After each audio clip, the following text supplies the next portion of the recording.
नाथयामणमध्यमाम् अस्मदाचार्यपर्यन्तां वन्दे गुरुपरम्परां यो नित्यमच्युतपदाम्बुजयुग्मरुक्मं व्यामोहतस्ततितराणि तृणाय मेने अस्मद्गुरोर्भगवतोऽस्य दयैकसिन्धो रामानुजस्य चरणौ शरणं प्रपद्ये।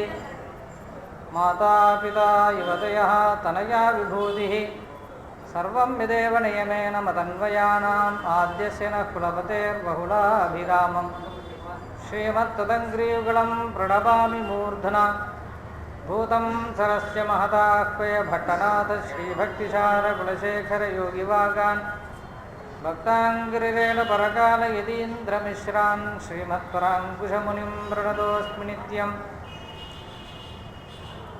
श्रीमच्छटारियतिराजकृपावलम्बम् श्रीमच्छटारिकलिजिद्विजिराजसौम्यजामातृवाणगिरियोगिपताब्जभक्तं श्रुत्यन्तयुग्मसुखबोधनसम्प्रवीणं रामानुजं निरुगरं मुनिमाश्रयामः। श्रीभाष्यकारवरयोगिपदारविन्दप्रेमाम्बुराशिखगणाद्रिमुनीन्द्रभक्तं वेदान्तयुग्म सुखबोधनसम्प्रवीणं रामानुजं निरुगरं गुरुमाश्रयामः। श्रीमच्चटारियतिराजकृपावलम्बं सौम्योपयेन्द्रगगनाद्रिमुनीन्द्रभक्तं वेदान्तयुग्मसुखबोधनसम्प्रवीणं श्रीभट्टनाथमुनिवर्यमहं भजामि। श्रीमद्यतीन्द्रवरयोगिपदाब्जभृङ्गं श्रीवाणशैलमुनिवर्यदयैकपात्रं विख्यातवेदशिखरोभयतत्त्वबोधं रामानुजं कलिचितं मुनिमाश्रयामः। श्रीमच्चटारियतिराजकृपावलम्बं सौम्योपयेन्द्रगगनाद्रिमुनीन्द्रभक्तं वेदान्तयुग्मविशदीकरणप्रवीणं रामानुजं विधिवरं गुरुमात्रयामः। श्रीमाधवाङ्घ्रिजलजत्वे नित्यसेवा प्रेमाविलासय पराङ्कुशपादभक्तं कामादिदोषहरमात्मपदाश्रितानां रामानुजं विधिपतिं प्रणमामि मूर्धना। श्रीमाधवाङ्घ्रिजलजत्वे नित्यसेवा प्रेमाविलासय पराङ्कुशपादभक्तं कामादिदोषहरमात्मपदाश्रितानां रामानुजं विधिपतिं प्रणमामि मूर्धना। சொல்லிந்துகை கொண்டு உணதடிப்போதுக்கு தொண்டு செய்யும் நல் அன்பரேத்தும் உன் நாமமெல்லாம் எந்தன் நாவினுள்ளே அல்லும் பகலும் அமரும்படி நல்கு அருசமயம் வெல்லும் பரம இராமானுஷா இதன் விண்ணப்பமே.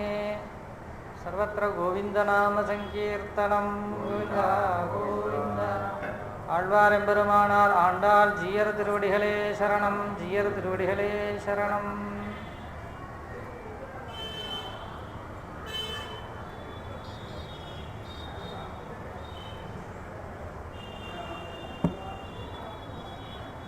சுவாமி எம்பெருமானார் ஸ்ரீ பகவத் ராமானுஜருடைய வைபவத்தை நாம் பூர்வாச்சாரியர்களுடைய சரித்திரங்களோடு அனுபவிச்சுட்டு இருக்கோம். நேற்றைய தினம் ஸ்ரீமன் நாதமுனிகளை பற்றி நம்முடைய அனுபவம், எம்பெருமான் தான் அவதரித்து பண்ணின அந்த வைபவங்களால் செய்ய முடியாத காரியத்தை தன் அம்சமாக ஆழ்வார்களை கொண்டு செய்யணும்னு நியமனம் பண்ணி ஆழ்வார்களெல்லாம் அனுப்பிச்சார்.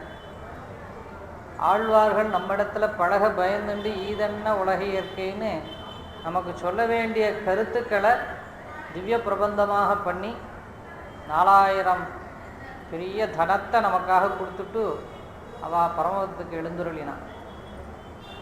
அப்போது ஆழ்வார்கள் பண்ண முடியல, ஆழ்வார்கள் உபதேசம் பண்ணினா அந்த உபதேசத்தை ஆச்சாரியர்கள் தான் நம்ம வரைக்கும் கொண்டு வந்து சேர்த்தா.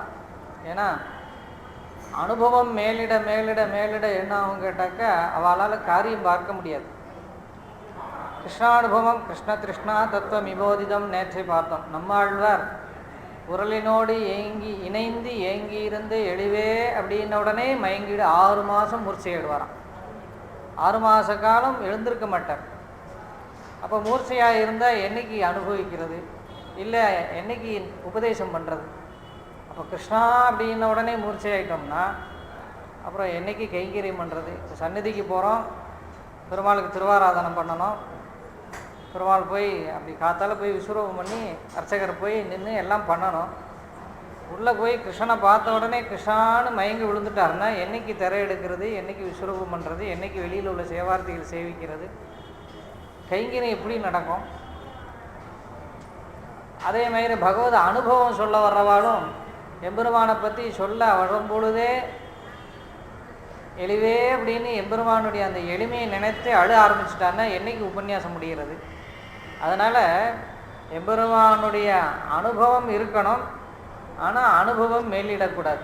அந்த அனுபவத்தையும் தியாகம் பண்ணணுங்கிறார். அப்படி தியாகம் பண்ணினாத்தான் பக்தாளுக்கு எம்பெருமானுடைய குணங்களை சொல்ல முடியும், எம்பெருமானுடைய வைபவங்களை சொல்ல முடியும், வேதத்தோடைய சித்தாந்தங்களை சொல்ல முடியும். அதனால் ஆழ்வார்கள் ஆழ்ந்து அனுபவித்ததுனால அவளால் நம்ம இடத்துல பழக முடியல. அதுக்காகத்தான் என்ன பண்ணினார் எம்பெருமான், சரி இவாளாலும் பிரயோஜனம் இல்லை அப்படின்னு சொல்லிட்டு தம்முடைய திவ்யாம்சங்களை திருப்பி ஆச்சாரியர்களாக அனுப்பினார். அப்பேற்பட்ட ஆச்சாரியர்களில் நமக்கு நம்மாழ்வார் ஆழ்வாராகவும் இருக்கார், ஆச்சாரியராகவும் இருக்கார். அதுக்கப்புறம் ஸ்ரீமன் நாதமுனிகள் வரார். ஸ்ரீமன் நாதமுனிகள் காட்டுமன்னார் கோவில்ங்கிற திவ்ய தேசத்தில் திருவாவதாரம் பண்ணினவர். அவர் யோகேஸ்வரர், யோக பலத்தினால பல வருஷம் இருந்தார். நேற்று அவர் அனுபவத்தெல்லாம் பார்த்தோம். பெரிய தனம் கிடைச்சது. அந்த தனத்தை கொண்டு போய் நம்பெருமான் முன்னே சமர்ப்பணம் பண்ணினார். அன்னையிலேருந்து பகல் 10 ராப்பத்துன்னு 20 நாள் உற்சவம் தொடங்கிட்டு இன்னை வரைக்கும் நடக்கிறது. தமிழுக்காகவே ஒரு திருநாள்.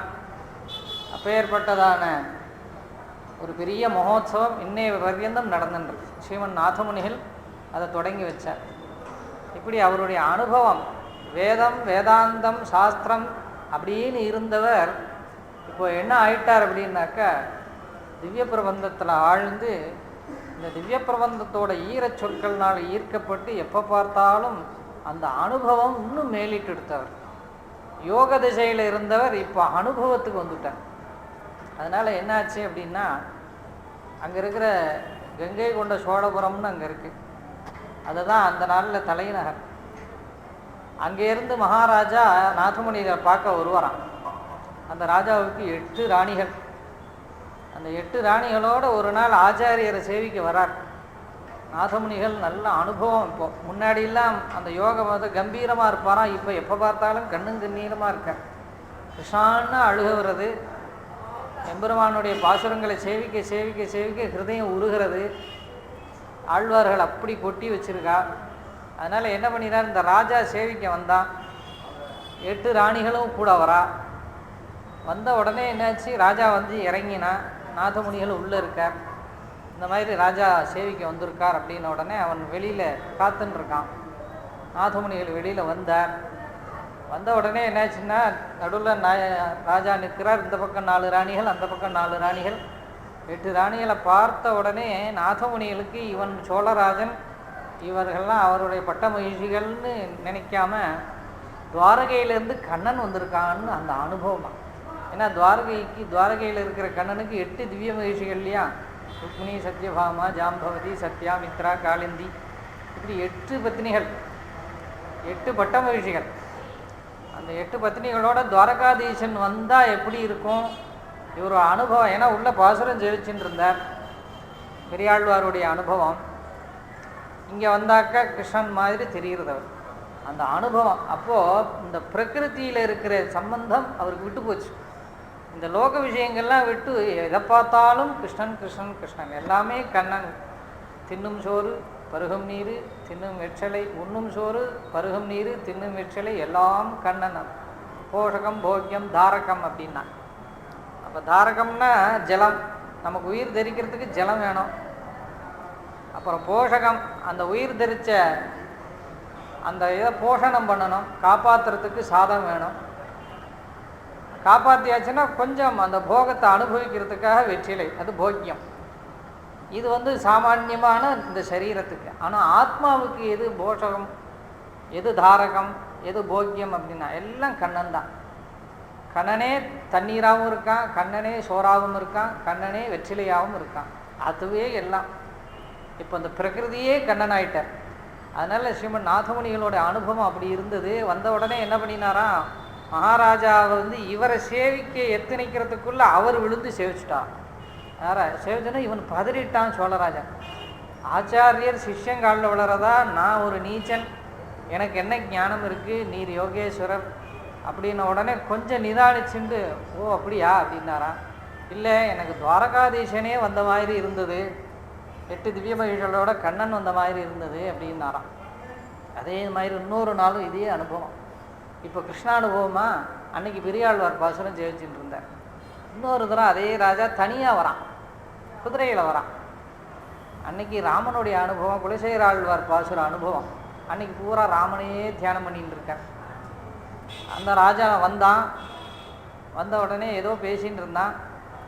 பேசிட்டு கிளம்புறவன் அந்த குதிரை மேலே ஏறணும். மகாராஜா ஏறினா என்ன பண்ண, அந்த குதிரை பாகன் ஒருத்தன் இருப்பான், குதிரையை மேய்க்கிறவன் ஒருத்தன் இருப்பான், அந்த கூடையே இருப்பான். அவன் என்ன பண்ணுவான், அவன் கை கொடுப்பான். அவன் கை மேலே இந்த ராஜா காலை வச்சு குதிரை மேலே ஏறணும். ஏன்னா அந்த அளவுக்கு உயரமாக இருக்கும் அந்த குதிரை. இது ராஜாவுடைய வழக்கம். அதில் என்ன பண்ணினா, அந்த சமயம் இந்த ராஜா பேசிட்டு அப்படி கிளம்புறச்சு அவன் இங்கே இல்லை, அந்த சமயம் எங்கேயோ போயிட்டான் அந்த பக்கம். இந்த ராஜா என்ன பண்ணினா, வழக்கம் போல் வந்தான். அப்படி யாரோ கை நீட்டினா, பாதத்தை வச்சான், ஏறினா. அப்படி உட்கார்ந்ததுக்கப்புறம் திருப்பி பார்க்குறான், கை கொடுத்தது நாதமுனிகன். பதறி போய் திருப்பி இறங்கினான். திருப்பி தேவர் அபச்சாரம் பட்டுட்டே இருக்கேனே, எனக்கு போய் தேவர் இப்படி கை கொடுக்கலாமா, நான் போய் உங்கள் கை திருக்கையில் போய் என்னுடைய காலை வச்சு நான் அழுத்திட்டேனே, அபச்சாரம் ஆகிடுத்தே அப்படின்ன உடனே, இல்லைப்பா அப்படி இல்லை, எனக்கு இன்றைக்கி ராம அனுபவம் ஜாஸ்தியாக இருந்தது. ராமன் என்ன பண்ணுவாராம், எப்போவுமே இந்த சுமந்திரர்னு மந்திரி உண்டு. தசரதருக்கு ரொம்ப அத்தியந்த ஸ்நேகிதர், ராமனுக்கும் ரொம்ப அத்தியந்தமான ஒரு தகப்பரம் போல. தசரதர் எப்படியோ அதே மாதிரி சுமந்திரர் ராமனை அப்படி நினைப்பாரான், குழந்த மாதிரி. ராமனும் அப்படி ஒரு பித்ருபக்தியோடு இருப்பாராம் சுமந்திரர் மேலே. அந்த சுமந்திரர் என்ன பண்ணுவார் அப்படின்னா, எப்போ பார்த்தாலும் ராமன் கூட இருப்பார். இந்த ராமன் குதிரையில் ஏறும் பொழுது கை கொடுப்பாரான். அப்போ ராமன் அந்த அவருடைய கையில் பாதத்தை வச்சு அப்படி திருவடியை வச்சு ஏறி அப்படி உட்காந்து அப்படி போவாராம். இந்த அனுபவம் அவருக்கு. அப்போ என்ன பண்ணினாரான், உன்னை நான் ராஜாவான்னு நினைக்கலப்பா, சக்கரவர்த்தி திருமகனான ராமனே வந்திருக்கான், என்னை நான் சுமந்திரனான்னு நினச்சிட்டேன். ஏன்னா சுமந்திரரை மாதிரி கைங்கரி மண்ணுவாளே கிடையாது. வனவாசம் கிளம்பிட்டார் ராமர், கூடவே இவரும் போகிறார். கங்கைக்கரை வரைக்கும் போனார், குஹனும் இருக்கிற ஊர் வரைக்கும். இவரோட பிளான் என்னென்னா, லக்ஷ்மணர் எப்படி அடம் பண்ணிட்டு கூட போனாரோ அதே மாதிரி நம்மளும் போயிடணும், திருப்பி அயோத்திக்கு வரக்கூடாது அப்படின்னு சுமந்திரரோட எண்ணம். போனவர் அந்த கங்கைக்கரையில் போய் குஹனெல்லாம் சந்தித்து திருப்பி கிளம்புறச்ச, நீங்கள் கிளம்புங்க அப்படின்னார் ராமர். நான் அதுக்காக வரலையே, நான் உங்களோட தான் வருவேன் அப்படின்னு இவர் அடம் பண்ணுறார். இல்லை வரக்கூடாது அப்படின்னு அவருக்கு சமாதானம் சொல்லி அனுப்பிச்சாராம். தாங்க மாட்டாமல் வந்தார். ராமனுடைய சொல்ல மீறக்கூடாது அப்படிங்கிறதுனால திருப்பி வந்தாராம். இங்கே ராமத்தியானத்திலே இருந்தார்னு சரித்திரம். அப்படி ஒரு பக்தர் சுமந்திரன். அதனால் என்ன நான் சுமந்திரனான்னு நினச்சிண்டேன் அப்படின்னு நாதமுனிகளோட அனுபவம். இப்படி அந்த அனுபவம் மேலிட என்னாச்சுன்னா, எப்போ நீ என்னை கூவிக்கொள்ள போகிறாய் அப்படின்னு எம்பெருமான இடத்துல அவருடைய அனுபவம் அப்படி கூடிடுச்சு. உடனே என்ன பண்ணினார், ஒரு நாள் ராம அனுபவம் ஜாஸ்தியாக இருக்கு அவருக்கு. இவர் எங்கேயோ வெளியில் போயிருந்தார். அப்போது ராமன், சக்கரவர்த்தி திருமகன், சீதா பிராட்டி, லக்ஷ்மணன், ஹனுமானோடு வந்தாராம். வந்த உடனே இவர் வீட்டில் இல்லை. அந்த அம்மாட்ட கேட்டார், சுவாமி எங்கேயோ வெளியில் எழுந்துருளி இருக்கார் அப்படின்ன உடனே சரி அப்படின்னு போயிட்டாலாம். இவர் அந்த பக்கம் போனோடனே இந்த பக்கம் வரார்.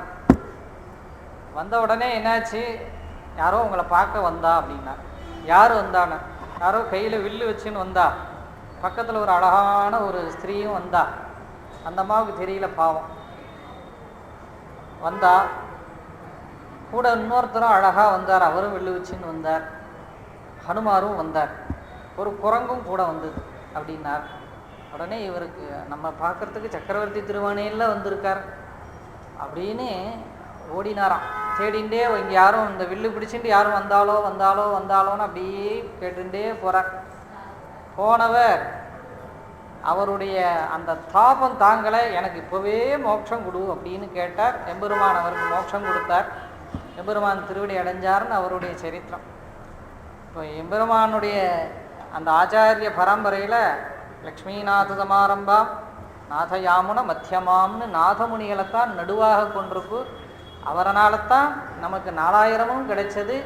4000 கிடைச்சதுனால தான் சுவாமி ராமானுஜருக்கு ஸ்ரீபாஷ்யம் பண்ணுறதுக்கே ஒரு ஹேது காரணம் கிடைச்சது. இல்லைன்னா அவரால் பண்ண முடியாதுன்னு அவரே சொல்கிறார். ஏன்னா திருவாய்மொழியை கொண்டு தான் நம்முடைய சம்பிரதாயத்தை நிர்ணயம் பண்ணினார். வேதத்தை கொண்டு பண்ண முடியாது அப்படின்னு அங்கங்கே திருவாய்மொழியிலேருந்து தான் ஸ்ரீபாஷ்யத்தில் எம்பெருமானே பரந்தெய்வம் அப்படின்னு நம்மாழ்வாரை கொண்டு தான் ஸ்தாபித்தார். அப்போது நாதமுனிகள் இல்லை அப்படின்னா இன்றைக்கி 4000 இல்லை, நம்முடைய சம்பிரதாயமும் இல்லை. நமக்கு ஸ்ரீ வைஷ்ணவ சம்பிரதாயத்தில் 4000 தான் பிரதானம். உபய வேதம்னு சொல்கிறோம். 2 வேதம் நமக்கு. ஒன்று சம்ஸ்கிருதத்தில் இருக்கிறதான ரிக்கஜ சாம அதர்வண வேதங்கள், இன்னொன்று அதை அப்படியே சாரமாக தமிழில் கொடுத்த திராவிட வேதமான திவ்ய பிரபந்தம்.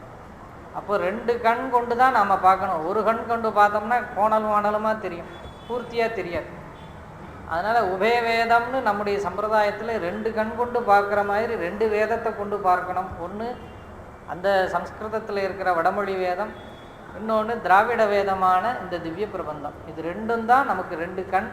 அதில் முக்கியமாக திராவிட வேதமான இந்த திருவாய்மொழி தான் நமக்கு பிரதானமாக சம்பிரதாயத்தில் நமக்கு எடுத்திருக்கு. அது இல்லை அப்படின்னா நம்ம சம்பிரதாயமே இல்லை. அதற்கு உபகாரம் பண்ணவர் ஸ்ரீமன் நாதமுனிகள். அப்படி அப்பேற்பட்ட யோகேஸ்வரரான நாதமுனிகள்.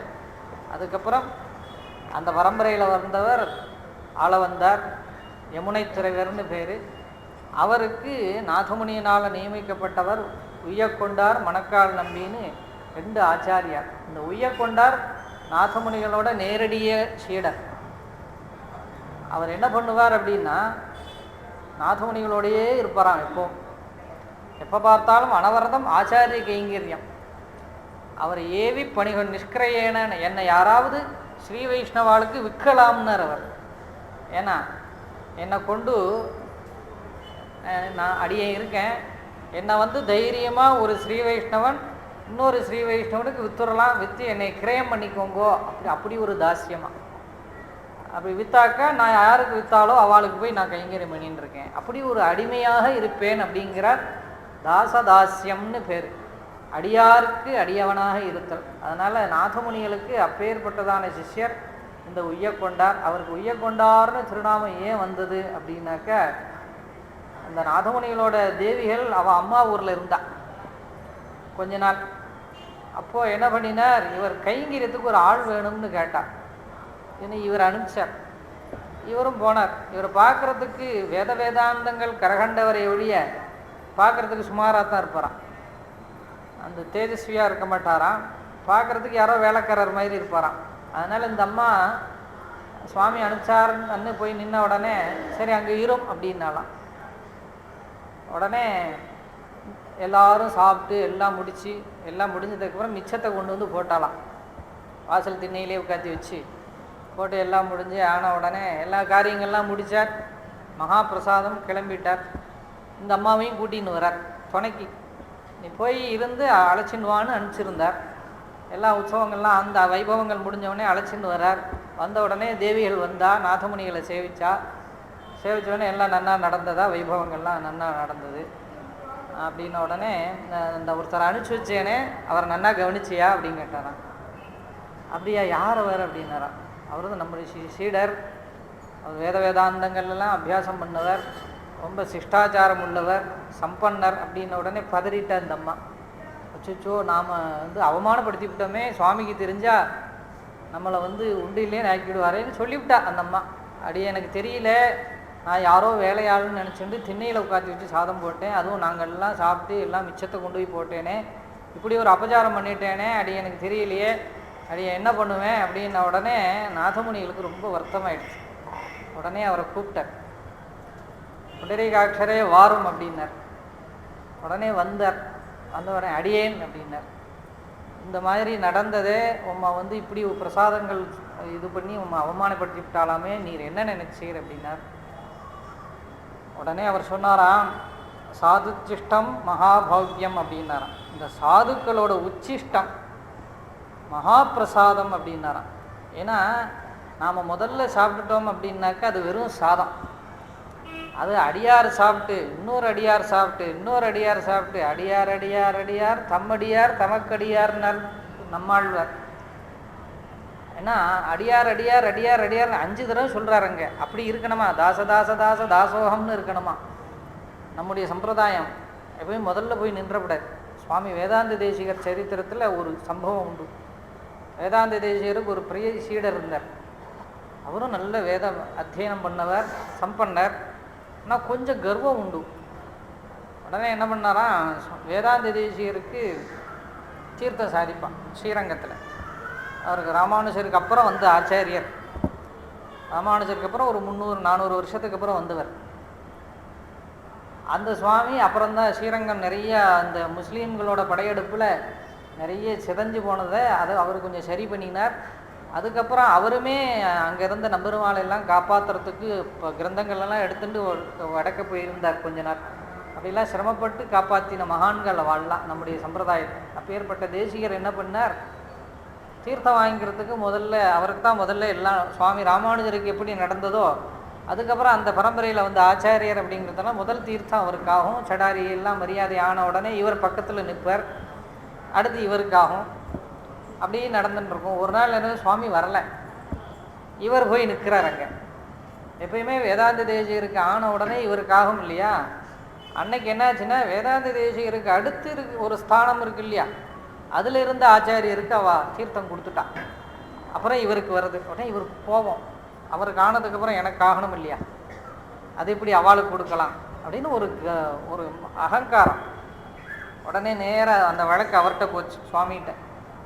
உடனே அவர் ரொம்ப ஆத்ம குணம் உள்ளவர். உடனே அவர் என்ன சொன்னார், சரி எனக்கு ஆன உடனே தானே உமக்கு ஆகணும், நான் ஏற்பாடு பண்ணுறேன் அப்படின்னு. உடனே குதிச்சார் அவர்.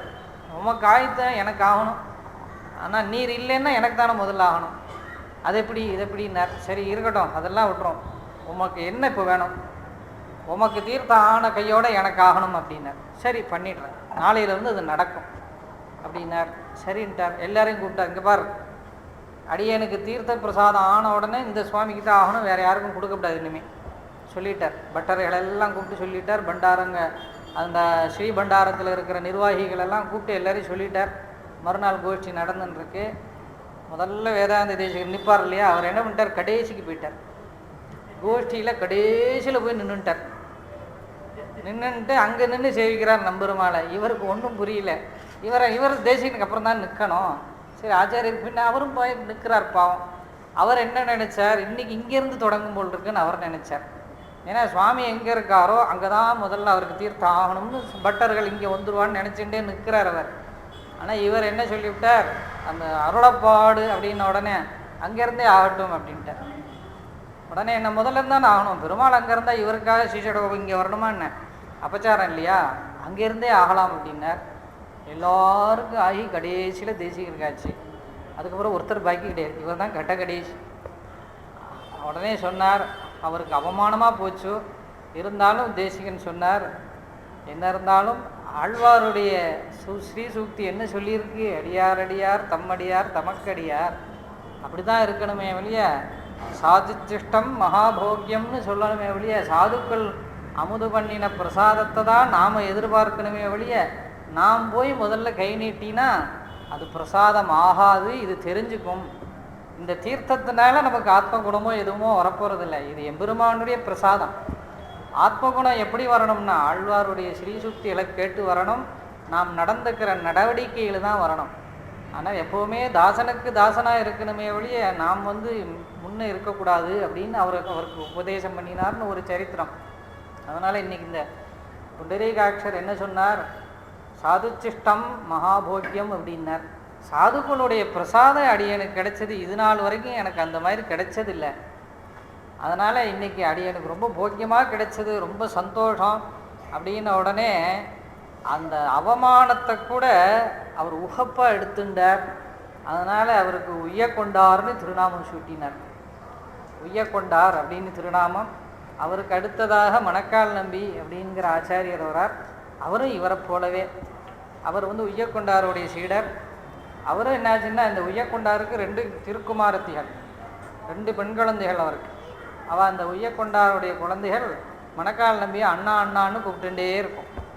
அதனால் என்ன பண்ணுவார், உள்ள காவேரிக்கு அழைச்சின்னு போய் தீர்த்தம் மாட்டி எல்லாம் கூட்டின்னு வருவார். அன்றைக்கி ஒரு நாள் என்னாச்சு, தீர்த்தம் ஆடிட்டு வரும்பொழுது ஒரே மழை பெஞ்சு சகதி சேராக இருக்கும் பொழுது இந்த அப்படி தாண்டி வரணும். சின்ன குழந்தைகள் எப்படி தாண்டும், அண்ணா சேராக இருக்கே அப்படின்னது. அதனால் என்னன்னு படுத்துட்டாராம். அப்படின்னு படுத்துட்டு நீங்கள் என் மேலே ஏறி அப்படி தாண்டிடுங்க அப்படின்னார். உடனே என்னாச்சு, இந்த குழந்தைகளும் அவர் சின்ன குழந்தைகள் தானே, இவர் பெரியவர், ஸ்ரீ வைஷ்ணவர், நம்முடைய அப்பாவுடைய சிஷ்யர், பிரதான சீடர், அதெல்லாம் அதுக்கு என்ன தெரியும், அண்ணா அண்ணான்னு பாசமாக இருக்கு. என்ன பண்ணித்தான் அந்த குழந்தைகள் இவர் மேலே தன் பாதங்களை வச்சு அப்படி தாண்டி வந்துட்டான். உடனே இவர் ஆற்றுல இருக்கார், உய்ய கொண்டார் திருமாளிகையில். இந்த குழந்தைகள் ஃப்ரெஷ்ஷாக உள்ளே வருது. உடனே பார்த்தார், என்னப்பா மழையெல்லாம் பெஞ்சிருக்கே, காலில் சேரெல்லாம் ஒட்டாமல் வந்திருக்கேல, எப்படி வந்தேள் அப்படின்னு கேட்டதான். நம்ம அண்ணா தான் படுத்துட்டார், நான் மேலே ஏறி தாண்டினோம். ஏன்னா அவர் அந்த அந்த அந்த சேர் இருக்கிறது தெரியும், காத்தால் அவர் போயிட்டு வந்திருக்கார் இல்லையா தீர்த்தாமாட. உடனே அவரை கூப்பிட்டு சொன்னாராம், இப்படி செய்யலாகுமோ அப்படின்னார். ஆச்சாரியனுடைய கைங்கரியம் ஆச்சாரியனோட குழந்தைகளுக்கும் சேர்த்து தான். ஏன்னா ஆச்சாரியருடைய புத்திரர்கள் நமக்கும் ஆச்சாரியால் தான், சகோதராளுக்கு சமம், ஆச்சாரியனுக்கு சமம். ஆச்சாரியனுக்கு என்னென்ன கைங்கரியம் பண்ணுறோமோ ஆச்சாரிய புத்திரர்களுக்கும் புத்திரிகளுக்கும் பண்ணணும்னு சாஸ்திரம் அங்கே விதிச்சிருக்கு. அதனால் நாம் உகப்பாக பண்ணினோம் அப்படின்னு மணக்கால் நம்பியோட வைபவம். இப்படி நாதமுனிகளுக்கு அப்புறம் உய்யக்கொண்டார் மணக்கால் நம்பி. இந்த உய்யக்கொண்டார் இடத்துல தான் ஈஸ்வர நாதமுனிகளோட திருக்குமாரர் ஈஸ்வரமுனி, அவருக்கு தான் அவதரிக்கிறார் யமுனை துறைவன்னு. அந்த ஈஸ்வரமுனிகள் சம்பிரதாயத்தில் அவர் ரொம்ப கைங்கரியங்கள்லாம் பண்ணதா தெரியல. ஆளவந்தாரை கொடுத்த பெரிய கைங்கரியம் அவரோடது. ஏன்னா நாதமுனிகளோட பேரனார் தான் ஆளவந்தார், அவருக்கு யமுனை துறைவன்னு பேர். அவர் இந்த ஈஸ்வரமுனிக்கு இந்த குழந்தை அவதரித்த உடனே நாதமுனிகள் என்ன திருநாமம் சூட்டலாம் அப்படின்னா, அவருக்கு ரொம்ப நாளாக ஆசை என்னென்னா யமுனை துறைவன் யமுனை துறை. ஏன்னா விரைஜய நதி இருக்குது, கங்கை நதி இருக்குது, ரெண்டும் பிரதானமான நதிகள். கங்கையில் புனிதமான காவேரி, 3 நதிகள் இருக்கு. இந்த 3ம் சரித்திரத்தில் உயர்ந்தது. ஆனால் எங்கே பார்த்தாலும் சரித்திரங்களை பார்த்தா காவேரி துறைவன் இல்லை, கங்கை துறைவன் இல்லை. மேலே பரமபதத்தில் விரஜா நதி, அதுதான் உயர்ந்த நதி. விரஜையில் போய் குளித்து இந்த ஜீவன் எந்திருந்த உடனே இதுக்கு 4 கை முளைக்கிறது. அப்புறம் தான் பரமபதத்துக்கு போகிறது. பெருமாளை போல் இந்த ஜீவனும் சதுர்புஜமாக இருக்க. அப்பேற்பட்ட விரஜை துறைவன்னு கூட திருநாமம் கிடையாது. ஏன் அப்படின்னா அந்த நதிகளுக்கெல்லாம் சிறப்பு இல்லை அப்படின்ட்டார் ஆழ்வார். ஏன் அப்படின்னா கங்கை விஷ்ணு பாத அங்குஷ்ட நக நிர்பின்னா அப்படின்னா, அந்த பெருமாள் திருவிக்கிரமனா அப்படி காலை தூக்கினார், திருவடி பிரம்மலோகத்துக்கு போச்சு. பிரம்மா திடீர்னு என்ன திருவடி வருதுன்னு பார்த்தார், எம்பெருமான் திருவடி. அப்படி இப்படி தேடினாராம், என்ன பண்ணலாம் ஒன்றும் தெரியல. தன் கையில் இருக்கிற அந்த கமண்டலம் அப்படி வச்சுருப்பார் இல்லையா, அது உள்ள தீர்த்தத்தை அப்படி விட்டாராம். திருவடி விளக்குறார், திருவடிக்கு விட்டு பாத பூஜை பண்ணுறார். அந்த திருவடி எப்பேற்பட்ட திருவடி அது, பிரம்மலோகத்துக்கு என்ன போச்சு அப்படின்னா, பிரம்மா பூர்த்தியாக சேவிக்கலை திருவடியை. விஷ்ணு வாமபாத அங்குஷ்ட நக நிர்பின்னா அப்படின்னா, விஷ்ணுவோடைய இந்த இடது கால் இருக்கு இல்லையா, இடது கால் அப்படி மேலே தூக்கிட்டார், வலது கால்னால கீழே அளந்துட்டார், இடது திருப்பாதத்தை மேலே தூக்கினார். அந்த திருப்பாதத்தோட கட்டவரல் வாமபாத அங்குஷ்ட அப்படின்னார். அங்குஷ்டன்னா அந்த கட்டவரல், அந்த நகத்தோட நுனி அங்கே தெரிஞ்சது, அவ்வளோதான். நக நிர்பின்னஹா அப்படின்னார். பூர்த்தியாக பிரம்மா சேவிக்கலை திருவடி. ஏன்னா எப்பேற்பட்ட ஒரு சொரூபம் அது, உலகத்தை அளக்கணும்னா அந்த திருவடி எவ்வளோ நீளமாக இருந்திருக்கும். அந்த இத்தினோண்டு பிரம்மலோகத்துக்கு போச்சு. அந்த நகத்தோட நுனியை பிரம்மா பார்த்தார், விஷ்ணு பாதம்னு அப்படி திருவடியில் அப்படி விட்டாராம். அந்த கங்கை அந்த கமண்டல தீர்த்தமே அங்கே இருந்து அப்படி கீழே விழுந்தது, அந்த சிலம்பில் பட்டு அப்படி தெரிச்சது, அதுதான் கங்கை. அப்போ விஷ்ணு பாதத்திலேருந்து விஷ்ணு பாதோத்பவா கங்கா அப்படின்னு பெருமை உண்டு கங்கைக்கு. ஆனால் விஷ்ணுவோட இத்தினோண்டு நகத்தில் பட்டு வந்தா அதுவே அவளுக்கு அவ்வளோ பெருமை. அப்படி கங்கையோட சரித்திரம். அதனால் அதுவும் சரித்திரத்தில் பெரிய ஆழ்வார்கள் எடுத்துக்கலை. சரி, விரஜாநதி என்னென்னா, விரஜையில் பெருமாள் ஸ்நானம் பண்ணினதே கிடையாதுன்னா. ஏன்னா விரஜாநதியிலேருந்து தீர்த்தம் எடுத்து அர்க்கியபாத்தியம் வேணால் சமர்ப்பிப்பா, அவ்வளோதான். மற்றபடி ஒன்றும் அவர் திருமேனி சம்பந்தமே இல்லை இல்லை. ஏன்னா வைகுண்ட துவாரத்தில் ஓடுறது. அதுக்கு எம்பெருமான் இந்த விரஜையில் யார் ஸ்நானம் பண்ணுறாளோ அவளுக்கு திவ்ய சரீரம் உண்டாகட்டும்னு ஒரு அனுகிரகம் பண்ணிருக்கான், அவ்வளோதான். இப்படி இந்த 2 நதியும் பிரதானமான நதிகளாக புராணங்களில் வருது. அடுத்ததாக நம்ம யமுனை வரா. யமுனைக்கு என்ன பெருமை அப்படின்னாக்க, இவாள்லாம் ஏதோ நக நுனியிலிருந்து வந்த கங்கை, ஏதோ பரமபத வாசலில் ஓடுற அந்த விரஜை, அவ்வளோதான். ஆனால் இந்த யமுனைக்கு என்ன ஆச்சு அப்படின்னா, இந்த கண்ணன் எப்போ பார்த்தாலும் உள்ளே குதிச்சு என்ன பண்ணுவான்னா, அந்த ஜலத்தை அப்படின்னு ஓன்னு இந்த குழந்தைகள்லாம் இது பண்ணுவோம் இல்லையா, இப்படி இப்படி அப்படியே துப்புவானா. அது ஒரு விளையாட்டு. நான் எவ்வளோ தூரம் துப்புறேன் பார் அப்படிம்பானா. உடனே இந்த குழந்தைகள்லாம் சேர்ந்துட்டு அப்படி விளையாடும். அப்போ எம்பெருமானுடைய எச்சிலமுதுப்பட்ட தீர்த்தம். இன்னொன்று என்ன, வேகமாக அந்த கடம்ப மரத்தில் ஏறி போய் தொப்புன்னு உள்ளே குதித்து விளையாடி அந்த அடி ஆழம் வரைக்கும் போய் எம்பெருமானை கட்டி குழாவினாலாம் இந்த யமுனை. அப்பேற்பட்டதான அந்த யமுனை அப்போ கண்ணனுக்கு ரொம்ப பிடித்ததான நதியாம். எப்போ பார்த்தாலும் யமுனையிலேயே இருப்பான், யமுனை கரையிலேயே இருப்பான். அதனால தான் யமுனை துறைவன்னு திருநாம சாத்தனம்னு நாதமுனிகளுக்கு ஒரு பெரிய அவா. நம் குலத்தில் தோன்றுகிற ஒரு சத்தான குழந்தைக்கு அந்த திருநாமம் இடணும் அப்படின்னு நாதமுனிகளுடைய திருவுள்ளம் தன்னுடைய பேரனான ஈஸ்வரமுனியோட புத்திரருக்கு அந்த திருநாமத்தை சூட்டுறார். இந்த யமுனை துறைவன்கிறத ஆழ்வார்கள் ரொம்ப அனுபவித்து சொல்கிறா. நம்ம ஆண்டாலும் சொல்கிறார், தூய பெரு நேர் யமுனை துறைவனை. அந்த தூய அப்படின்னா என்ன தூய்மை? கங்கைக்கு தூய்மை இல்லையா, விரஜைக்கு தூய்மை இல்லையா? ஒரு ஜீவனையே உத்தாரணம் பண்ணுறதே விரஜை. கங்கை கங்கை என்ற வாசகத்தாலேன்னு சொல்கிறார். 3 தரம் கங்கை கங்கை கங்கைன்னு சொல்லிட்டா எல்லா பாபமும் போயிடுறதுன்னு ஆழ்வார் தான் சொல்கிறார், திருமங்கை ஆழ்வார் சொல்கிறார். ஆனால் என்னாச்சுன்னா யமுனைக்கு உள்ள பெருமை யாருக்கும் கிடையாது அப்படின்னா. ஏன்னா யமுனையில் தான் கண்ணன் தொலையமாடினான், உள்ளே புகுந்து எப்போ பார்த்தாலும் யமுனையிலேயே இருப்பனா. இந்த யசோதையம்மாவுக்கு கவலை வேற வந்துடும், எப்போ பார்த்தாலும் இது தண்ணியிலேயே ஊறின்னு இருக்கே, சளி பிடிச்சிட போகிறதே அப்படின்னு. அதனால் அப்பேற்பட்டதான அந்த யமுனை, அந்த யமுனையிலேயே இருக்கிறதால யமுனை துறைவன் அப்படிங்கிற திருநாமத்தை சாத்தணும்னு ஆசைப்பட்டார். அதே மாதிரியும் சாத்தினார். கொஞ்ச நாளில் ஈஸ்வரமுனி பரமோதிச்சுட்டார். ஆளவந்தாருக்கு முன்னையே ஈஸ்வரமுனிகள் பரமோதிச்சுட்டார். அப்புறம் நாதமுனிகள் தான் கொஞ்ச நாள் ஆளவந்தாரை போஷணம் பண்ணிட்டு இருந்தார். மகாபாஷ்ய பட்டர் அப்படிங்கிற ஒரு மகானிடத்தில் இவருக்கு வேத அபியாசங்கள்லாம் நடந்துட்டு இருந்தது. கொஞ்ச நாளில் இந்த உய்யக்கொண்டார் இடத்துல இந்த பொறுப்புகளெல்லாம் சமர்ப்பணம் பண்ணிட்டு நாதமுனிகளும் பரமோதத்துக்கு எழுந்தருளினார். இந்த ஆளவந்தார் யமுனை துறைவர், ஆளவந்தார் திருநாமம் அப்புறம் தான் வரப்போகிறது. யமுனை துறைவர்னு அவருக்கு திருநாமம். அவர் மகாபாஷ்ய பட்டருங்கிறதான ஒரு இவரிடத்துல வேத அத்தியனம் பண்ணி வேதாந்தங்கள்லாம் பண்ணின்னு இருக்கார். என்னாச்சு அப்படின்னாக்க, ஒரு நாள் பாடசாலையில் கொண்டு போய் விட்டாச்சு, இன்னைக்கு போய் சேர்த்தாச்சு. நாளைக்கு காத்தால பார்த்தா மறுநாள் விளையாடின்னு இருக்காராம். உடனே அந்த பட்டர் கூப்பிட்டார், என்ன விளையாடின்னு இருக்கியே, படிக்க வேண்டாமா அப்படின்னு. அவள் ஓதினதையே ஓதின்னு இருக்கா அப்படின்னாராம். என்ன ஓதினதையே ஓதின்னு இருக்கா? ஆமாம், நேற்று சொன்னால் இன்றைக்கும் அதையே தான் சொல்கிறான். வேதத்தில் எப்படின்னாக்க, ஒரு பாடத்தை 15 நாள் சொல்லணும். அந்த சுக்லபக்ஷம் வளர்பிறை தேய்பிறைன்னு இருக்கு இல்லையா, அந்த வளர்பிறை முடிஞ்சு அமாவாசை முடிஞ்சு மறுநாள் பாட்டிமை முடிஞ்சு 2வது நாள் திதி அன்னைக்கு பாட ஆரம்பித்தாக்க அமாவாசை வரைக்கும் நடக்கும். அதுக்கப்புறம் அமாவாசை பாட்டிமை 2 நாள் பாடம் கிடையாது, வேதம் சொல்லப்படாது. அதனால் 2 நாள் குழந்தைகளுக்கெல்லாம் லீவு, பழைய பாடங்களை சொல்லின்னு இருக்கணும். அப்போது 13 நாள் சொல்லணும். அந்த ஒரு பாடத்தையே மனப்பாடம் பண்ணுறதுக்கு. அந்த 13 நாள் முடிஞ்சதுக்கப்புறம் அடுத்து புது பாடம் ஆரம்பிப்பா. பழைய பாடங்களை மனப்பாடம் பண்ணணும், புது பாடம் ஆயின்றிருக்கு. இப்படி தான் வேத பாடசாலையோடைய நிர்வாகம், பாடசாலை முறை, சந்த முறைன்னு பேர். ஆனால் நம்முடைய யமுனை துறைவருக்கு என்னாச்சுன்னா, அதைத்தான் ஓருருவில் 4 வேதத்தையும் ஓருருவில் கற்றான்னு சொல்கிறோம். வாழி திருநாமத்தில் வருது இல்லையா, ஓருருவில் கற்றான் வாழியே சொல்கிறோமோ இல்லையா. நான் மறையவும் எல்லா வேதத்தையும் ஒரே ஒரு தரம் தானே, ஒரு உருவுனாக்க ஒரு தரம். இன்றைக்கி சொன்னதை நாளைக்கு உடனே ரெக்கார்டு மாதிரி இது எப்படி ரெக்கார்ட் பண்ணிக்கிறதோ அந்த மாதிரி ஒரு தரம் சொன்னால் அவருக்கு அப்படியே பாடம் ஆகிடுறது. மறுநாள் சொன்னால் திருப்பி அதையே சொல்லின்னு இருக்கேன், எனக்கு ரசிக்கலை, அப்படி விளையாட வந்துவிட்டேன் அப்படின்ன உடனே ஆஹா இந்த குழந்தை மகா ஞானியாக இருக்கேன்னு அவருக்கு தனி பாட ஆரம்பிச்சுட்டார் குருநாதர். கட கட கட கட கட கடன்னு அபியாசம் பண்ணுறார். 8-9 வயசுக்குள்ளே எல்லாத்தையும் முடிச்சு விட்டாராம். அபியாசம் ஆகிடுத்து, வேதாந்தங்கள்லாம் முடிஞ்சு போச்சு. மித்த குழந்தைகளுக்கு இவர் பாட சொல்ல ஆரம்பிச்சிட்டார். மேலே வேதாந்தங்கள்லாம் இவரே நிறைய அர்த்தங்கள் சொல்ல ஆரம்பிச்சுட்டார்.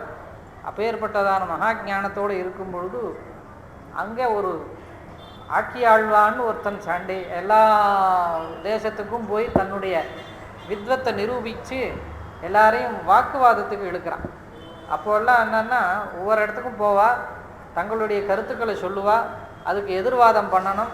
அதில் ஜெயிச்சா யார் ஜெயித்தாலோ அவளுடைய சம்பிரதாயத்தை அவள் ஏற்றுக்கணும், இல்லை அவள் சொல்கிறத கேட்கணும். இப்படிலாம் இருந்தது. இந்த ஆக்கியாழ்வான்கிறவனுடைய சதஸில் எல்லாரையும் வாதத்துக்கு இழுத்து எல்லாரையும் தோற்கடித்து இவன் தான் சர்வ இதுக்கும் அதிபதி அப்படிங்கிற ஒரு பட்டம் வாங்கிட்டே வரும்பொழுது இந்த சோழ தேசத்துக்கும் வந்தான். வந்து இங்கேயும் வந்து வாதத்துக்கு இழுக்கும் பொழுது மகாபாஷ்ய பட்டர் தான் அந்த தேசத்தில் ராஜபுரோஹிதராக இருக்கார், ராஜகுருவாக இருக்கார். அவர் தான் வாதத்துக்கு போய் ஆகணும். அப்போது மகாபாஷ்ய பட்டர் இந்த மாதிரி வந்திருக்கான்னு உடனே கொஞ்சம் யோஜனை பண்ணினார். உடனே இவர் சொல்கிறார், யமுனைத்திரைவன் சொல்கிறார், அடியேன் போகிறேன் அப்படின்னார். அடியேன் போகிறேன் அப்படின்னு, நீ குழந்தையா இருக்கேன்னு. இவருடைய இதுக்கு தேவர் எழுந்துருள வேண்டாம், அடியேனே போகிறோம் அப்படின்னா. சரி அப்படின்ன உடனே இந்த யமுனைத்திரைவர் என்ன பண்ணார், ஒரு ஸ்லோகம் எழுதி அனுப்பிச்சார் அந்த சபைக்கு. அந்த ஸ்லோகத்தை அந்த ஆக்கியாழ்வான் வாசித்தான், அரண்டே போயிட்டான். இன்னும் இப்படி ஸ்லோகம் இருக்குது, இவருக்கு பல்லக்கு அனுப்பு அப்படின்னா. உடனே பல்லக்கு பரிவாரத்தோடு அனுப்புகிறா. யாரோ பெரியவா வரப்போகிறான்னு அவன் நினச்சின்னு இருக்கான் அந்த ஆக்கியாழ்வான்.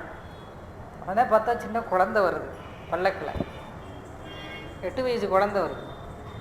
என்ன இது இத்தினூண்டு குழந்தை வருதே அப்படின்ன உடனே, என்னப்பா விளையாட வந்தையா அப்படின்னா. உம்முடைய வாதத்துக்கு வந்தோம் அப்படின்னார். இதை மகாராஜாவும் மகாராணியும் பார்த்துன்னு இருக்கா. உடனே மகாராணி சொன்னால், இவருடைய தேஜஸை பார்த்தாக்கா ஜெயிச்சிருவார், நம்ம தேசத்துக்கே ஒரு பெருமை வரப்போகிறது அப்படின்ன உடனே ராஜா சொன்னால், என்ன விளையாட்டு குழந்தைய அனுப்பிச்சிட்டு இந்த மகாபாஷ்ய பட்டர் ஏதோ விளையாடிட்டு இருக்கார், நீரும் ஏதோ சொல்கிறேரே அப்படின்னு மகாராணியை கடிஞ்சின்றார்.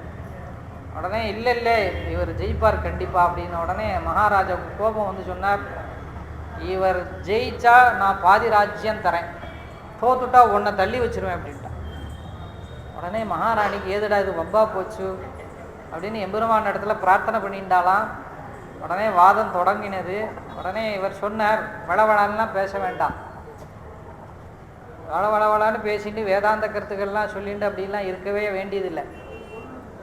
நான் வந்து உண்டு இல்லைன்னு சொல்கிறத நீ இல்லைன்னு மறும் அப்படின்னார். நான் ஆமாங்கிறத நீ இல்லைங்கணும், அவ்வளோதான் அப்படின்னு சொன்னார். சரி, 3 கேள்வி தான். ராஜா சார்வபௌமஹா அப்படின்னார், ராஜபத்னி பதிவிரதா அப்படின்னா, தொன் மாதா வந்தியா அப்படின்னா, நான் வந்தியா அப்படின்னா. எதுனா ராஜா சார்வபௌமஹா அப்படின்னாங்க, இங்கே இருக்கிற மகாராஜன் திரிலோக சக்கரவர்த்தி சார்வபௌமன் அப்படின்னார். அவர் வந்து இல்லைன்னு மறுக்கணும். யார்? ஆக்கியாழ்வார். உடனே இந்த ராஜபத்னி வந்து பதிவிரதை அப்படின்னா, யார்? மகாராணி பதிவிரதை. பதிவிரதை இல்லைன்னு இவர் மறுக்கணும். உடனே அடுத்து என்ன சொன்னார், உன்னுடைய அம்மா வந்து புள்ளக்குட்டிக்காரி அப்படின்னார். அப்போ இவர் பிள்ளை இருக்கார்ல, பிள்ளை இல்லை எப்படி அவர் வந்து மலடின்னு எப்படி சொல்ல முடியும்? 3 விதமான கேள்வி கேட்டார். நான் தோத்தேன்னு ஒத்துக்கிட்டார் அவர். உடனே மகாராஜா சொன்னார், அப்பா நீ கேள்வியெல்லாம் சாமர்த்தியமாக இருக்குது, ஆனால் இதை மறுக்கணுமே, மறுத்தாதானே நீ ஜெயிச்சதாக ஆகும் அப்படின்னார். அதுக்கும் இருக்குது. இதை வந்து லோக ஞானத்தினால இந்த லோக விஷயத்தில் மறுக்க முடியாது. ராஜா சார்வபௌமன் தான், சக்கரவர்த்தி தான், ராஜபத்னி பதிவிரத்தை தான், அவன் இவருடைய அம்மா வந்து புள்ளக்குட்டிக்காரி தான், அதை மறுக்க முடியாது. ஆனால் யுக்திவாதத்தினால மறுக்க முடியும் அப்படின்னா. ஏன்னா வேதாந்தங்களை சூக்ஷ்மமான சில விஷயங்களை கொண்டு மறுக்கலாம், அதை அடியேன் சொல்கிறேன் அப்படின்னார். சரி சொல்லும் அப்படின்னார். ராஜா சார்வபௌமன் அப்படின்னா இந்த சோழராஜன் சோழ தேசத்துக்கு மாத்திரம்தானே ராஜா. சோழ தேசத்துக்கு பாண்டிய தேசத்துக்கு போனால் இவனை மதிப்பாளா? அந்த ராஜா தானே ராஜா. அப்போ சார்வபௌமன்னா என்ன அப்படின்னா தசரதத்தை போல இருக்கணும். 10 ரதமும் 10 திசைக்கும் தசரதருடைய ரதம் போகுமா, எங்கே போனாலும் எல்லாரும் விழுந்து சேவிப்பானா, அப்படி சக்கரவர்த்தியாக இருக்கணும். அவன்தான் சார்வபௌமன். தசரதர் ஒருத்தர் தான், ராமன் தான் தசரதருக்கு அப்புறம் ராமன். ஏன்னா தசரதருடைய பிள்ளை, அவருடைய சொத்து பூரா இவருக்கான வாரிசு. அதனால் தசரதன் 10 திசை 8 திசை இங்கே இருக்கா, மேலேயும் போகும், இந்திரலோகத்துக்கும் போவார் தசரதர். தசரதர் இந்திரனுக்கு ஆபத்து வரைச்சே தசரதர் போய் சண்டை போட்டு அதில் தான் 2 வரம் வாங்கினான். ராமன் காட்டுக்கு போகிறதுக்கு அதுதான் ஹேத்துவாக இருந்தது. கைகேயி தான் சாரத்தியம் பண்ணிட்டு போனாலாம். எங்கே? இந்திரனோட சம்பகாசுர யுத்தத்தில் இந்திரனுக்கு உதவி பண்ண தசரதே போகிறான். அப்போது கைகேயி சாரத்தியம் பண்ணிட்டு போனான். கூட இருந்து அந்த யுத்தத்தில் இவள் துணை புரிந்ததுனால உனக்கு ஏதாவது நான் தரேன், நீ கேளு அப்படின்னா, இல்லை இல்லை நான் வரும்போது கேட்டுக்கிறேன் அப்படின்ட்டான். அதை தான் அப்புறம் அங்கே பிரயோஜனப்படுத்திட்டாங்க. அப்போ தசரதரை போல இருந்தால் தான் சார்வபௌமன், இவன் சார்வபௌமன் அல்ல அப்படின்னார். ஒரு கேள்வி முடிஞ்சுது. இப்போ ராஜபத்னி பதிவிரதா, இவ பதிவிரதை இல்லைன்னு சொல்லணுமே எப்படி அப்படின்னா, அப்போது நம்முடைய சாஸ்திரத்தில் என்ன சொல்கிறது அப்படின்னா, இந்த ஸ்திரீயை ஒவ்வொரு தெய்வமாக காப்பாற்றிகிட்டே வருது. சோம பிரதமோ விவிதே கந்தர்வோ விவித உத்தரா திருத்தீயோ அக்னிஷ்டே பதிஹி துரியஸ்தே மனுஷஜாக அப்படின்னு வேதம் சொல்கிறது. இப்போ இந்த ஜீவன் அங்கேருந்து அப்படி புறப்பட்டு அப்படி வர்றதா, வரும் பொழுதே ஒரு ஸ்திரீ ஆத்மா இங்கே வரும் பொழுதே அங்கே சோமன்கிற தேவத்தை அங்கே அழைச்சிட்டு வரான். அவள் பொறுப்பு, அந்த சோமனோட பொறுப்பில் தான் அவள் இருக்கா. அப்புறம் கந்தர்வனோட பொறுப்பில் இருக்கா, அக்னியோட பொறுப்பில் இருக்கா. அப்புறம் 4வதாக தான் மனுஷன் இடத்துல கொண்டு வந்து அவள் கொண்டு வந்து சேர்க்கிறான்.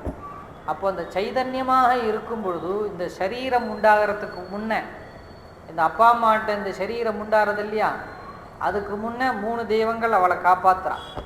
அவளுக்கு பதிஸ்தானத்தில் இருக்கா.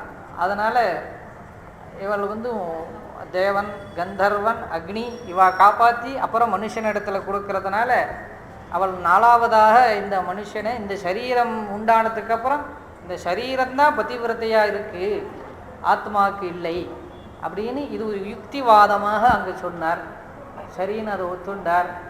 அப்போது என் அம்மா மலடின்னு எப்படி நான் சொல்கிறது, நான் தான் பிள்ளை இருக்கேனே அப்படின்னா, ஒரே ஒரு மரத்தை வச்சுட்டா தோப்புன்னு சொல்லுவோமோ, சொல்ல மாட்டோம். அந்த நாளில் 10 குழந்தைகள் பெற்றுப்பான். திசாஸ்யாம் புத்திரானா தேஹி பதிமேகா தசங்கிருதி அப்படின்னு வேதம் சொல்கிறது. 10 குழந்தைகள் பெற்றா தான் அவள் புத்திரவதின்னு வேதம் சொல்கிறது. ஒரு குழந்தையெல்லாம் பெற்றா அவள் புத்திரவதி இல்லை அப்படின்னே சொல்லிடுது வேதம். ஏதோ குழந்தை இருக்குன்னு சொல்லிக்கலாமே ஒழிய. அதனால தான் அந்த நாளில் அவ்வளோ குழந்தைகள் பெற்றுண்டா எல்லாரும். அப்படி இருக்கணுமா? அப்போது கூட்டமாக மரங்கள் சேர்ந்து இருந்தால் தான் தோப்பாகும், ஒரு மரம் தோப்பாகாது. இது யுக்திவாதமாக மறுத்தார். உடனே இதை எல்லாரும் ஏற்றுண்டாலாம். இது லோக விஷயத்தில் ஒத்து வராது, ஆனால் யுக்திவாதமாக இதை சொல்லலாம் அப்படின்னு இந்த குழந்தை, 8 வயசு குழந்தை இதெல்லாம் சொல்கிறது. சொன்ன உடனே என்ன பண்ணினார், அந்த ஆக்கியாழ்வான் தோற்று போய், நான் தோற்றேன், இனிமேல் நான் சார்வபௌமன், சர்வ வித்யா சக்கரவர்த்தின்னு நான் சொல்லிக்க மாட்டேன், யாரையும் வம்புக்கு இழுக்க மாட்டேன் அப்படின்னு அந்த குழந்தை திருவடியில் விழுந்தார். இந்த ராணிக்கு ரொம்ப சந்தோஷம். ஏன்னா இவள் பதச்சுட்டே இருக்காளே, இந்த குழந்தை தோற்று போச்சுன்னா இவள் தள்ளி வச்சுருவானே. உடனே என்ன பண்ணா, எம்மை ஆள வந்தீரேன்னு வேகமாக அந்த குழந்தையை தூக்கி அணைச்சிண்டாலாம். அதனால தான் அவருக்கு ஆள வந்தார்னு திருநாமம் ஏற்பட்டு, என்னை ஆள வந்தீரேன்னா. உடனே இந்த ராஜா என்ன பண்ணினான், பாதி ராஜ்யம் கொடுக்குறேன்னா கொடுத்துட்டான். இந்த குழந்தை என்னாச்சுன்னா அப்படியே ராஜ திருமாளிகையிலே அப்படி அந்த அரண்மனையிலே இருந்து அந்த அரண்மனையில் அந்த ராஜ்ய நிர்வாகங்களுக்கு உண்டான அந்த வளர்ப்புப்படி அந்த நிர்வாகத்தில் இருந்துட்டு அப்படியே அந்த பெரியவனாகி ராஜ்ய பொறுப்புகளை ஏற்றுண்டு அந்த தேசத்துக்கு அரசனாகவே ஆயிட்டார் இந்த ஆள வந்தாருங்கிற யமுனை துறைவர். என்னாச்சு, இந்த ஸ்ரீ வைஷ்ணவ சம்பந்தம் அப்படி விட்டு போச்சு. இந்த உய்யக்கொண்டார் மணக்கால் நம்பிட்டு இருந்து மகாபாஷ்ய பட்டர்கிட்ட சாஸ்திரம் வாசித்து இருந்த அந்த ஒரு பழக்கங்கள் அப்படியே இதாகி ஒரு ராஜ குடும்பத்தில் ராஜரீகமான ஒரு இதில் அப்படியே மூழ்கி போய் அப்படியே இருந்துட்டார். நிர்வாக காரியங்கள் இப்படியே இருந்துட்டார். மணக்கால் நம்பிட்டு உய்யக்கொண்டார் ஒப்படைச்சிருக்கார். என்ன ஒப்படைச்சிருக்கார், நம்முடைய சம்பிரதாயத்தை ஆள வந்தார் கையில் கொடுக்கணும் அப்படின்னு. அப்போது மணக்கால் நம்பி துடிச்சின்னு இருக்கார், எப்படியாவது கொண்டு போய் சேர்த்துறணும் அப்படின்ட்டு. அப்போ என்ன பண்ணினார், ராஜா சபைக்குள்ளே போக முடியாது, சுலபமாக போய் ராஜாவை பார்க்க முடியாது யாரும். அதனால் என்ன பண்ணினார், இதுக்கு ஒரு வழி பண்ணலாம் அப்படின்னு இந்த சமையல்காரர்களை சக்கியம் பண்ணிட்டாராம். பண்ணிட்டு ஒரு தூது விட்டாராம். இந்த விளாங்கீரைன்னு இருக்கு இல்லையா, அந்த விளாங்கீரையை கொண்டு போய் நித்தம் கொடுத்துட்டே இருந்தாராம். என்ன சாப்பிடுவார், விரும்பி சாப்பிடுவாராம் ஆள வந்தார். உடனே நித்தியம் கொடுத்த உடனே நித்தியம் விளாங்கீரை அவர் ரொம்ப அழகாக அனுபவித்து சாப்பிட்டுட்டே இருக்கார். ஆனால் காலம் போயிட்டே இருக்கு. 6 மாதம் ஆகிடுத்து, ஒன்றும் பதிலையே காணும். இவ்வாறும் சாப்பிட்டுருக்கார். ஏன் இப்போ பண்ணுறேன், நித்தியமே தூதுவலை பண்ணுறேல, இந்த விளாங்கீரையை பண்ணுறேல, எதுக்கு பண்ணுறேன்னு அவரும் கேட்கல. இந்த சமைச்சு போடுறவாலும் ஒருத்தர் கொடுத்தான்னு சொல்லலை. நித்தியம் நன்னா இருக்குது சாப்பிட்டுன்னு இருக்கார். ஆனால் மணக்கால் நம்பிக்கு துடிப்பு, என்ன இது ஒரு பதிலையும் காணுமே, யாரும் கூப்பிடலையே நம்மளை, இந்த சமயக்காரன் கூட ஒன்றும் சொல்லலையே அப்படின்னு துடிச்சுட்டே இருக்கிறச்சே என்ன பண்ணார், சரி இந்த இதுக்கு தூது போன அனுச்சோம், இது வந்து பேச தெரியல இந்த கீரைக்கு, கொஞ்சம் நிறுத்துவோம்னு நிறுத்தி விட்டாராம். ஒரு நாள் நிறுத்திட்டார். அன்னைக்கு அந்த விளாங்கீரை கூட்டி இல்லை. அப்போ தான் கவனிக்கிறேன், ஏன் இன்றைக்கி கீரை பண்ணலையோ அப்படின்னார் ராஜா. இல்லை பண்ணலை. ஏன் பண்ணலை அப்படின்னானே, யாரோ நிச்சயம் கொண்டு வந்து கொடுத்துட்டு இருந்தார், இன்றைக்கி வரலை அப்படின்னா. அப்படியா, யார் அது அப்படின்னார். தெரியல அப்படின்னா. அவரை வர சொல்லும் அப்படின்னார். உடனே அவருக்கு தெரியும், மறுநாள் வரார்.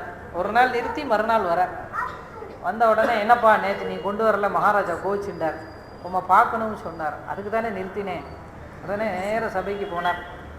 சபைக்கு போன உடனே ராஜாவை பிரணாமம் பண்ணினார். இவருடைய தேஜஸை பார்த்தவொடனே சிம்மாசனத்திலேருந்து கீழே இறங்கிட்டார். ஏன்னா அந்த சம்பந்தம் இருக்கு இல்லையா, நாதமுனிகளோட பேரனார் தானே. அப்போ ஸ்ரீ வைஷ்ணவரை பார்த்த உடனே அப்படி கீழே இறங்கி வந்து சேவிச்சார். என்ன வேணும் அப்படின்னார். எனக்கு ஒன்றும் வேண்டாம், நான் தான் உமக்கு கொடுக்க வந்தேன் அப்படின்னார். என்ன கொடுக்க வந்தேன்? உம்முடைய பரம்பரை சொத்து அடியன் இடத்துல இருக்குது, அதை என்னால் காப்பாற்ற ரொம்ப சிரமமாக இருக்குது, அது உம்ம இடத்துல சீக்கிரம் ஒப்படைக்கணும் தான் நான் துடிச்சுன்னு இருக்கேன் அப்படின்னார். அப்படியா, சரி கூடும், பத்திரம் கொண்டு வந்திருக்கிறா அப்படின்னா. பத்திரம்லாம் கிடையாது, இது போய் தான் பார்க்கணும்னார். என்ன போய் பார்க்கணும்? ஆமாம், இது போய் பார்க்கணும். ஆற்று, 2 ஆற்றுக்கு நடுவில் 7 கோட்டைக்குள்ளே ஒரு பெரிய பாம்பு அதை பாதுகாத்துன்னு இருக்கு அப்படின்னார். அப்பேற்பட்ட சொத்து, அது என்ன அப்படி சொத்து? ஆமாம், அது அந்த நீர் வந்தால் தான் பார்க்கலாம் அப்படின்னார். சரி, அதுக்கு முன்னே உடனே போக முடியாது, உடனே கிளம்புனார்.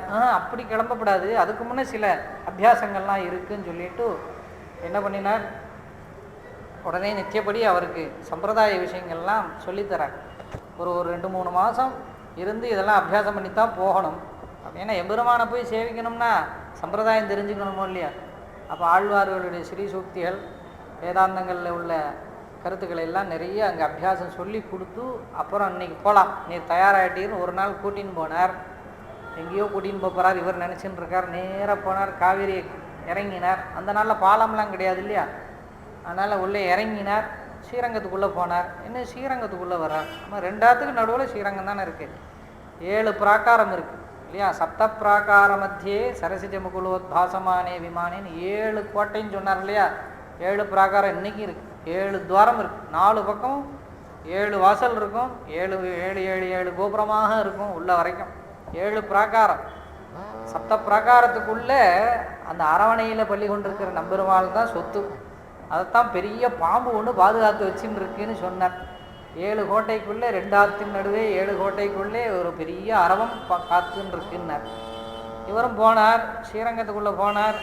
அப்புறம் பின்னாடியே போயின்னு இருக்கார். சரி, ஏதோ இருக்கும் போல் இருக்குது, சொத்து இருக்கும் போல் இருக்குது அப்படின்னு உள்ளே நேராக போய் ஆரியப்பட்டால் வாசல் தாண்டி கருட மண்டபம் தாண்டி சந்தன மண்டபம் ஏறி உள்ளே போயிட்டார்.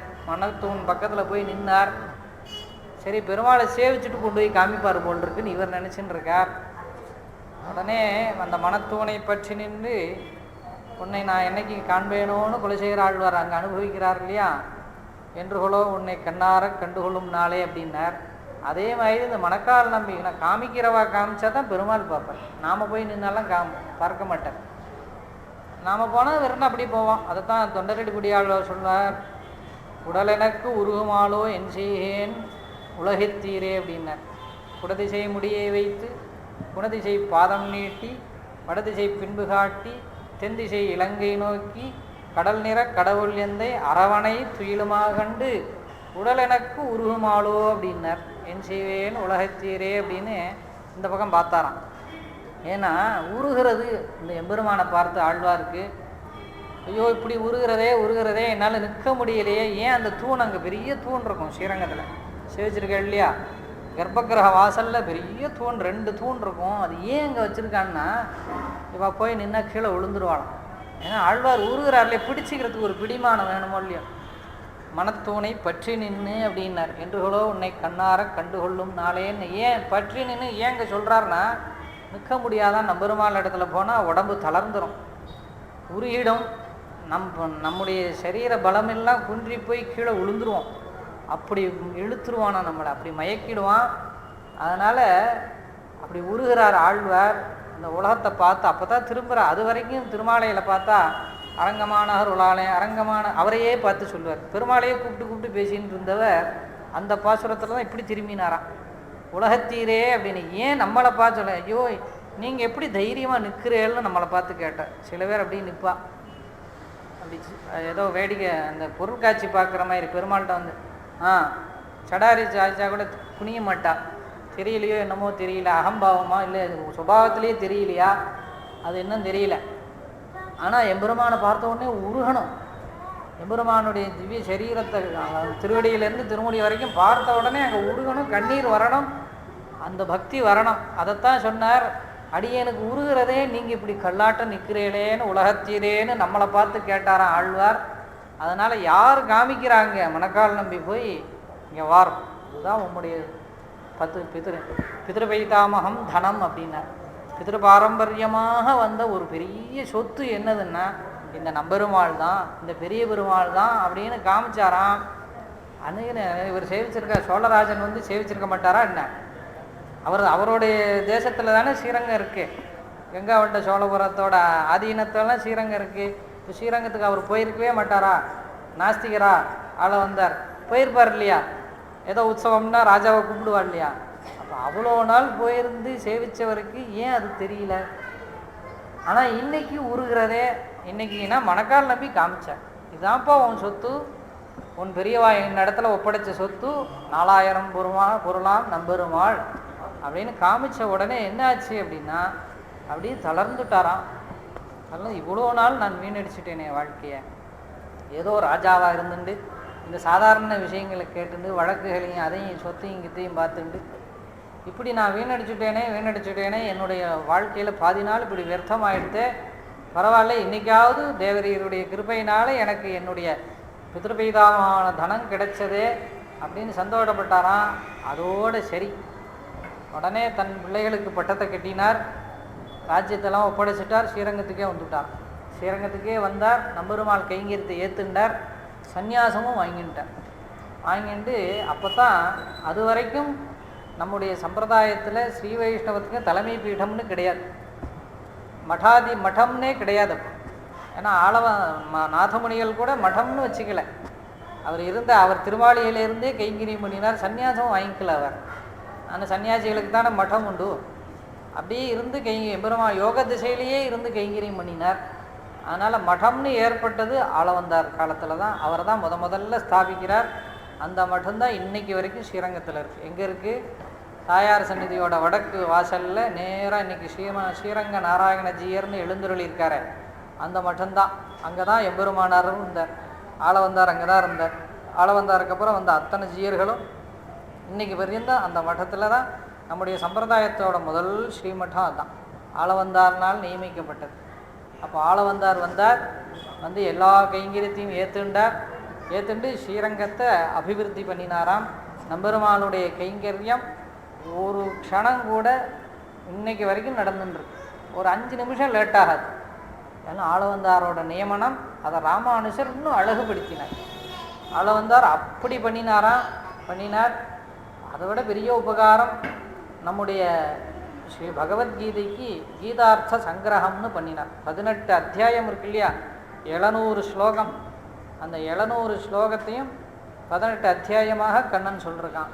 அந்த 18 அத்தியாயம் விஸ்தாரமாக இருக்குது. அதோட வியாக்கியானங்கள் அதை புரிஞ்சுக்கிறது சிரமம். அந்த ஞானம் இல்லைன்னா உண்மையாக புரியாது. ஏன்னா பகவான் சொன்ன கருத்து புரியணும் அப்படின்னா ஆச்சாரியால் நமக்கு காமிச்சு கொடுத்தா தான் இல்லையா. அப்போ பொடி எழுத்து இருக்குன்னா அதுக்கு ஒரு கண்ணாடி வச்சு பார்க்குறோமோ இல்லையோ, பூத கண்ணாடி. அந்த கண்ணாடி சரியாக இருந்தால் தான் நமக்கு எழுத்து நன்னா தெரியும். அதில் ஏதோ கிராக் இருந்தால் என்னாகும்? அதுதோ அப்போ புஸ்தகத்தில் ஏதோ கிராக் இருக்குது போல் இருக்கு அப்படின்னு. ஆனால் கண்ணாடியில் கிராக்கு, புஸ்தகம் சுத்தமாக தான் இருக்குது. பார்வைக்கு நமக்கு என்ன தெரிகிறது? ஏதோ புஸ்தகத்தில் ஏதோ அழுக்கு ஒட்டின்னு இருக்கு அப்படின்னு சொல்கிற மாதிரி ஆச்சாரியால் நல்ல விதமாக நல்ல ஞானம் அனுஷ்டானமுடைய ஆச்சாரியர் அது நல்ல அந்த எம்பெருமானுடைய உண்மையான அந்த கருத்தை நமக்கு சொன்னால் ஒழிய நமக்கு புரியாது. அப்போது நல்ல ஆச்சாரியன் சொன்னதை சுத்தமான ஹிருதயத்தோடு சொன்ன அர்த்தங்களை நாம் கேட்கணும். அதனால தான் ஆளவந்தார் என்ன பண்ணினார், வடன்னு நிறைய என்னென்னமோலாம் எழுதி வச்சுட்டா. அதெல்லாம் கண்டித்து இதுதான் பகவத்கீதை, இந்த பகவத்கீதையில் இருக்கிற விஷயம் இதுதான் அப்படின்னு கீதார்த்த சங்கிரகம்னு 18 அத்தியாயத்தையும் ஒவ்வொரு அத்தியாயத்துக்கும் ஒரு ஸ்லோகம் தான். அந்த ஒரு ஸ்லோகத்தில் அத்தியாயத்தோட அத்தனை சாரத்தையும் கொடுத்துட்டார். 18 ஸ்லோகம், 18 அத்தியாயம். 18 ஸ்லோகத்தை சொன்னால் கீதை பாராயணமே முடிஞ்சது. அப்படி ஆள வந்தார், நமக்கு அப்படி பரிபூர்ண கிருபை பண்ணினார். இன்னும் நிறைய கிரந்தங்களை பண்ணி நம்முடைய சம்பிரதாயத்தை நல்ல ஸ்தாபிதம் பண்ணினார். அதுக்கப்புறம் தனக்கப்புறம் வர வேண்டிய சீடர்களுக்கெல்லாம் அனுகிரகம் பண்ணணும்னு இன்னும் 5 சீடர்கள், பிரதான சீடர்கள். அதுக்கப்புறம் தான் நம்ம ராமானுஜர் வர்றார். மேற்கொண்டு நாளை அனுபவிப்போம். நாளைக்கு ஆளவந்தாருடைய சீடர்களில் பிரதானமாக பெரிய நம்பிகள், திருக்கோஷ்டியூர் நம்பிகள், பெரிய திருமலை நம்பிகள், திருமாலை ஆண்டான், இந்த சீடர்களெல்லாம் நாளைக்கு அனுபவிப்போம். அதற்கப்புறம் எம்பெருமானாருடைய அனுபவம். சர்வத்திர கோவிந்தநாம சங்கீர்த்தனம் கோவிந்தா கோவிந்த. ஆழ்வார் எம்பெருமானார் ஆண்டாள் ஜீயர் திருவடிகளே சரணம், ஜீயர் திருவடிகளே சரணம்.